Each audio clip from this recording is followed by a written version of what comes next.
Alright guys, a quick one. Here, I'll detail how to turn on or off Bluetooth on Android phone. So if at the end of this you find this helpful and informative, please don't forget to like and then subscribe. Now, to turn on or turn off Bluetooth on Android, all you need to do is go ahead and open the settings app. On your settings, locate and click on connections. Now, under connections, you should say Bluetooth, click on it. To turn on Bluetooth, toggle this on, then you should say scanning for Bluetooth devices. Then if you want to toggle it off, just toggle this off. And then should say turning off.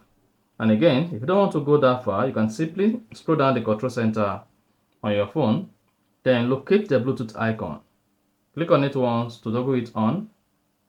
Then you should see this pop-up that says Bluetooth is scanning. And once your Bluetooth is turned on, you can just click on it again to toggle it off. You can also press and hold the Bluetooth to toggle on the Bluetooth and then toggle it off. And that's it. So that's exactly how to turn on and turn off Bluetooth on Android phone. If you found this helpful and informative, please don't forget to like and then subscribe.